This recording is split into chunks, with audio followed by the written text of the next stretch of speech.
Hey guys, Brad Niccum, Tasting Tequila with Brad. We brought the whole Waikulu selection home with us. So we are going to taste through 6 of these tonight. All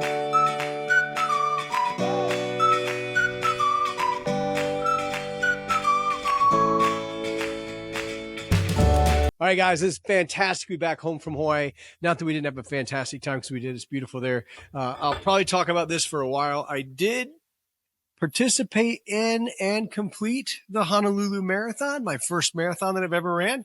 My wife did the same marathon 30 years ago with her sister and wanted to do it again. And I said, okay, I'll give it a try. But we got to do one thing. We got to go over to Maui and try out this fantastic agave spirit. So again, they're not allowed to call it tequila, but we witnessed the whole process, and they are making it the same way you make tequila. And one of the things that's really cool is the agave plants they're growing. They're growing them on this beautiful farm. They have 10 acres of planted agave in multiple stages. So they have up front a bunch of really big agaves that are pretty close to being ripe enough to harvest. And then they got new plants that they just planted recently. They got a section that's been in the ground a while. They're growing these things all to a mature level, 6-7 years. And one of the things that is amazing there is their soil is volcanic soil, much like the valleys. It's reddish colored dirt, like in the Arandes, but the weather is perfect year round, and they just get more consistent rain. So that's why they think their agaves grow a little bit bigger. They have had their record piña size is 630 pounds. So that is huge, like just massive. And their average is above 100. So these were really cool, big agaves. And, you know, they're doing it very organically. They're really working their soil. They're treating the earth right. You know, they have the right ideas behind this. So then from them harvesting that, you know, ripe, fresh agave, they have built their own little mini stone oven. They have a boiler that heats the stone oven. And then from there, they pull out their agaves. It's a little oven, nothing like what we see in Mexico. This is holding a very small amount, maybe 4 or 5 or 6 of their big agaves chopped into pieces. Then they have built this incredible mechanical tahuna. It has a little wheel, and it's stationary, and a tray moves around it. And the tray is exactly the size of the tahuna. So it keeps putting the agave right back in front of this little tahuna. So they're crushing it tahuna style. And they're going into their tanks where they're collecting the honey from the oven, and then also the crushed agave into their fermentation tanks.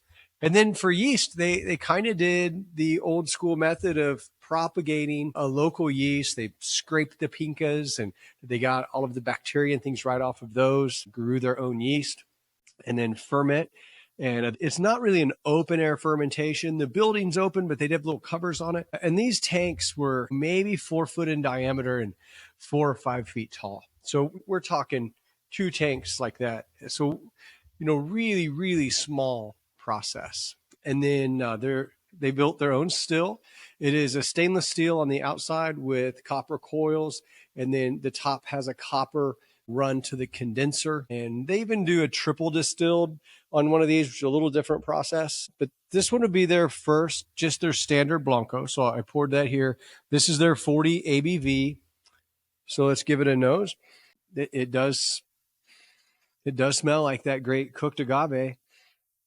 It has a little bit of a mineral nose to it, but really more of an orange or a citrus nose. But it's very nice.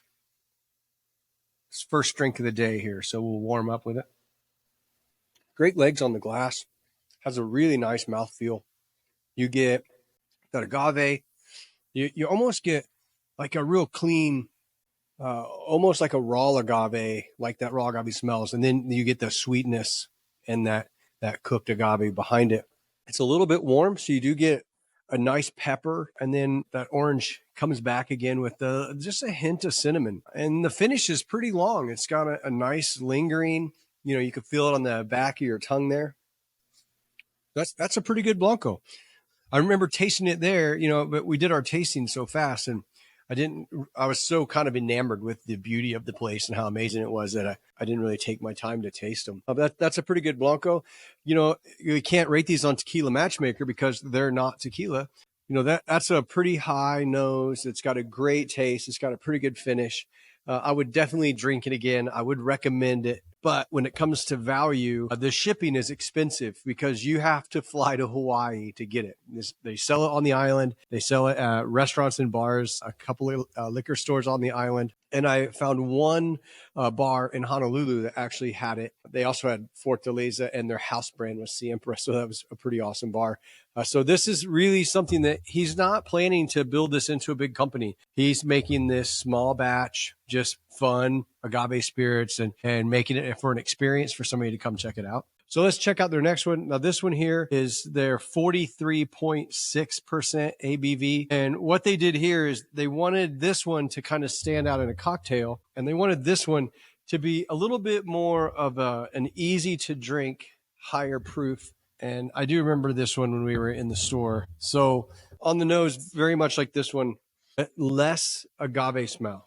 And that's because they triple distilled this one to make it to where it was a little bit easier to drink. And I think that third distillation really muted the agave nose. It's there, you can smell it, but it's not as strong as it was. Now, again, there's no alcohol smell, and you do get a little more of the minerals, and that's, I'm going to say celery. So very vegetal. And honestly, I can smell a little bit of baking spice, or, it could be like a pepper. So if you drink this one and then you drink this one, the word that is going to be used in a bar is this one's smoother. This one, as a higher ABV, does have less of a burn to it or less of a pepper, but it also has less agave flavor. It's still good. It's still there. You can tell all of these are additive free. He's not adding anything to it. It's a very small batch process.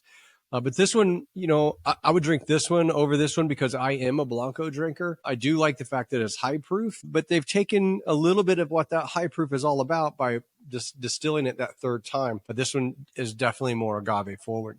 It's a lot more minerally. I think because the agave is muted a little bit, you get several other like mineral and vegetal like flavors. The orange is gone, but the cinnamon is still there. So you get that cinnamon a little bit in that one. It's pretty good though, for the experience and checking it out and getting to meet Paul Turner, the mastermind behind this. It was really cool. So this one is going to be 6 month in a barrel, and they used a couple of different types of barrels. They had white American oak barrels, and then they also had an Australian oak barrel, and they did a light toasting, so not a real heavy char. And this rested for a full 6 months. And if you look at it in the glass, it's not super dark, and they are using brand new barrels. So they're using a first run. Everything is single barrel. So one of the questions I ask him is, if they're blending barrels for consistency. And he said, no, a barrel comes out, it gets bottled. So, this one was aged for 6 months, and then that barrel was bottled into bottles. There was no mixing of the barrels. Now, you get a whole lot of wood, more wood than what I'm used to on a Repo. They are using that triple distilled process for this one because they wanted to make it easier to drink. So a little bit less of the agave on the front. It's still there. It's not like the star of the show as it is in some other brands, but you do have a really nice barrel spice, a nice caramel, and a little bit of vanilla. A lot of barrel taste. So that's got a lot more barrel than what I remember in the store. Again, we drank through them really fast. You still have agave, you still have that cinnamon on the finish, a little bit of pepper, but a whole lot of barrel flavor. And I don't want to point to that the barrel flavor is just all caramel or all vanilla. Yes, you get those. But there are some other spices there that are in this that you taste along with that. That cinnamon's there, and I think it's maybe anise a little bit. And then, I said in this one that there was like a celery taste. This has a clean, like that same celery type taste in the finish.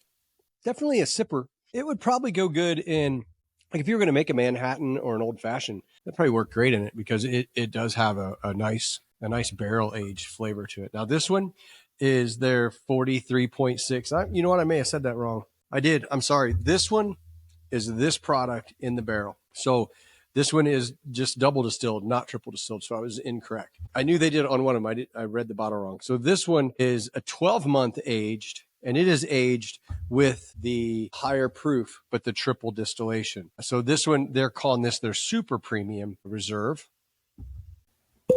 So let's see how this one does. I'm surprised that now going back and thinking this one through, I'm surprised it's not as agave forward as this one is. So that just showed how much that new barrel, those new barrels have taken from it. Again, though, like I said, it's a great sipper. This one, it's a little lighter than what this one is on the entire nose. You get a little bit of the barrel spice, a little bit of the earthiness, and then a little bit of that, baked, cooked agave. Very similar to this one. You do have a lot of those same barrel notes, a little more subdued actually here than here. That makes me wonder if one of these was one barrel type and the other was a different barrel type. He explained them as using both barrels, but there's such a difference just in these two, and this one is aged longer. It kind of tell me maybe it's a different barrel type, but again, they are all single barrels, so they're not blending them. So this one, may just come out different each time, like they each do. Good. It's got a great flavor though. It'd go great in any of your like aged cocktails, but this is one I actually sipped this last night. This is one to, when you're watching the season finale of Yellowstone, this is a good one to sip. That'd be a really good one also for bringing in that bourbon drinker that says, oh, that tequila, I got sick on it in high school, or I don't like that tequila flavor. This is one that's going to give them a tequila flavor, but also the barrel flavors are so present that it's probably a pretty good one to bring a bourbon drinker over. Now, this one does have something in it. This one's kind of a cool thing. It's called their smoked pepper, and they used some chipotle peppers, jalapeno peppers that were dried and then infused into the tequila. This is this tequila, and it has not been aged. It's just the color is the influencing of the peppers that they use. So this is just a Blanco with no aging other than infusing the jalapenos and chipotle. I found this one to be really kind of cool. It has a little bit of a spice to it. So it's pretty interesting in the spiciness, and it would be great in any spicy drink. Like if you're making a really good spicy margarita, this would be fantastic for it because it has like that really jalapeno spice. And you get the agave and you get like a pepper smell, almost like a green pepper. I guess it's kind of like jalapeno as well. And then oddly enough, you get a little bit of a barrel smell. And I believe that's just because they baked, they cooked those and dried those peppers before they put them in. They looked all dried up and nasty, and then they put them in there and let them soak. And it's a neat idea. Yeah, it's like a spicy Blanco. It has on the finish, it burns on the tongue, like not like a pepper burn or like your alcohol burn. It burns like a spicy pepper burn. So it leaves that jalapeno hotness. You get a little bit of the pepper taste in it, and you still have those agave flavors that you have from the others. It's just kind of muted and added this smoky, peppery taste. And you do get almost like a smoky, like a mezcal, even though it's not. It's just the influence of the peppers. That's pretty good. That's one I would like to have that. I do a winter Paloma, and that little spiciness in that winter Paloma would really kind of shine through the sweetness of it. That's kind of cool. And then the last one I got here, I had it in the store. It was very good. I'm going to probably save it for something special, but this one is their 18-month aged, and it's 50.5 ABV. So they did a whole special batch for this. And this is how small batch these people are. Like when we talk about some of these other brands and it's a small batch and there's only 5,000 bottles available. This is number 40 out of 58 bottles. So it's one batch, 58 bottles is all that it made. And I find that really impressive that they're really creating true, real small batch agave spirits. I almost said tequila. I wore my agave social shirt since we're talking about agave spirits, but this was pretty cool. I picked one up from my buddy Tequila Cop. I can't wait to hear his review of it. We just shipped it out to him today. It has a little bit more barrel hit than this one, but it still had, a lot of agave in it. I think because it was a higher proof, it pulled more of that agave flavor into it than what the 12-month actually had. So it made a great sipper with a little more agave flavor. So there you go. If you're in Hawaii, and you want to see something really cool and you want to go drink some great agave spirits and quite honestly meet some amazing people. Omar did our tour. He was absolutely awesome. He was very knowledgeable, explained everything to us. And then we went out, and as we're walking through the agave fields, they did have one of their guys. They got two guys that are their humidoras, and they use a koa just like you would expect. Cut the pincas off to get the big, big giant needles out of the way, and then he just went to town on it and chopped it into a nice sized pina. And then from there, they take it up, and the same guy that the same two himadores are the guys that come up there and they chop it and put it into that steam oven, and then they load it into that tahuna. And so those guys kind of work that whole process. And then Paul, the master distiller, is working fermentation and distillation. And they had a very small, just 4-bottle or 5-bottle a bottler. They're in their cuts. They're cutting all of the heads, and they're leaving the tails for second distillation, and they're cutting tails in the second distillation. So a little bit different process there, but it has a great flavor to it. So they're doing a great job. Their still's kind of different than anyone I've seen before, but he did design it himself. So it's pretty neat. He's got a really cool condenser.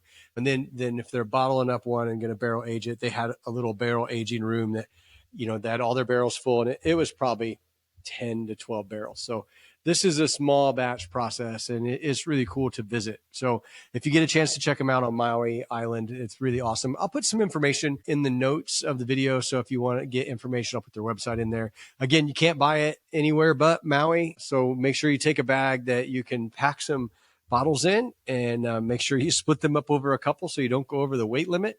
And definitely an awesome place to go, and a great agave spirit. And I want to say thanks to Paul Turner for spending some time with us that day and getting to shoot the video about them. So hope you enjoyed this. I hope you get to try them sometime. See you. Thanks.